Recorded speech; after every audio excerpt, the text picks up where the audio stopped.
Hey guys, it's Jason from Tag Overland, and we're here at Expo West with Scott Brady, and we wanted to talk a little bit, one, about your book, Scott. Yeah, thanks, Jason. So appreciate it. Give you a free plug there. Awesome. And then two, a little bit about the history of Scott Brady, how you got started. Three, about the Overland Collective. And four, about the advice that you would give somebody just starting out that actually wants to go do the thing. Yeah, not just go to the state park and camp for the weekend. Sure.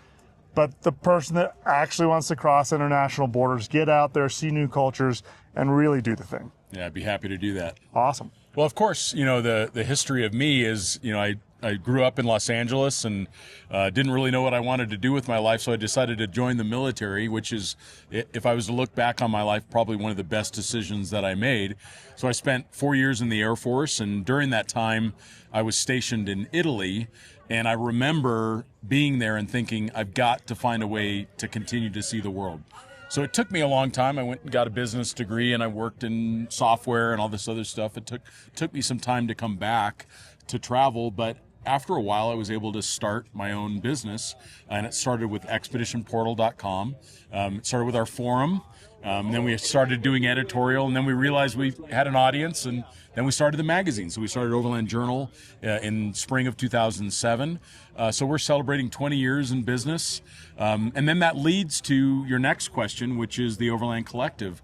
I've known Clay and Rochelle Croft for over 15 years. We became great friends. Clay and I crossed the Road of Bones in Russia together. We crossed the Greenland ice sheet together. We were the first in history to drive a vehicle from the south to the north of Greenland across the ice sheet.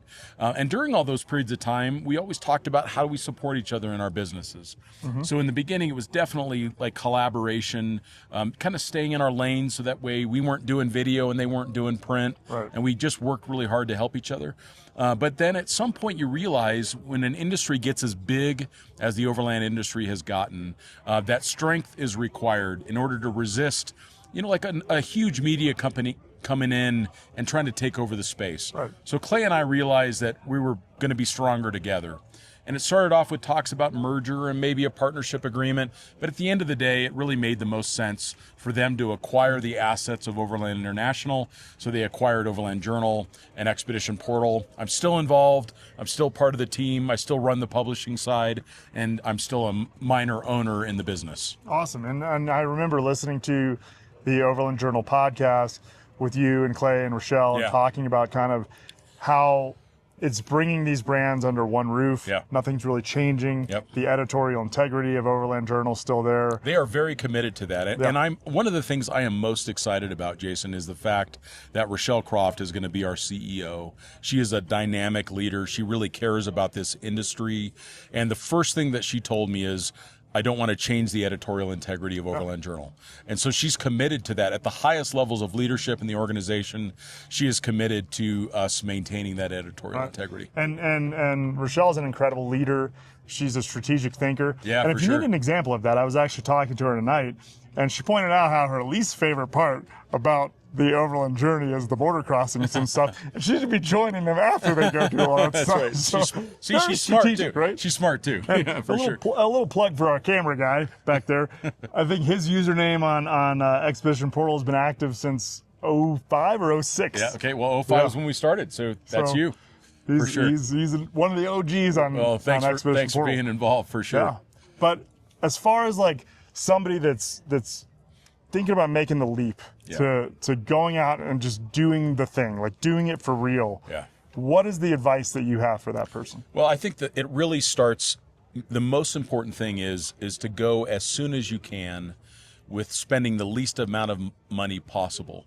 So don't focus on modifying your vehicle. If you've got, like, let's say you own a 2010 Toyota Tacoma, you already own the best vehicle to drive around the world. It's the one you're familiar with. Yeah. You've been keeping it up. You don't need to do anything other than maybe put a good set of tires on it and then go and drive around the world. You're going to find out along the way what you really need and what you really want. Or even doing a week-long trip, take the truck just as it is and find out where it really is falling short. And then only invest your money in the smallest amount of modifications possible, because where we really want to spend our money is on fuel, tacos in Mexico. Yeah. You know, we really want to spend the money on the experience, because I guarantee you at the end of your life, no one's going to think about that Tacoma. Right. But they're going to remember that beautiful sunset at Rosarita Beach. Yeah. They're going to remember interacting in a Russian village on the Road of Bones. They're going to remember the experiences, not the silly gadgets that we spent all our money on. Yeah. And I would say there's probably some emotional or sentimental attachment to a vehicle that you've done these things with. Yeah, but for sure. Like you said, that's kind of secondary or tertiary to the actual experiences and the people you meet and the cultures you experience, right? But you also bring up a really good point. Everybody's different, and people are going to have different motivations. Maybe someone really loves the build, and that's okay. But I'm saying if someone wants to go overland, the goal should be about the experience, not the truck and not the equipment, for sure. You know, and then the next thing that you really want to do is have a good communication with your travel companions. Yeah. I think the mistake that a lot of guys make is that they want to go drive to Ushuaia, but they don't bring their partner in on the conversation. They don't ask them about what they want to experience. You know, maybe she wants to see museums, or maybe she wants to learn how to drive, and maybe she wants to do the majority of the driving.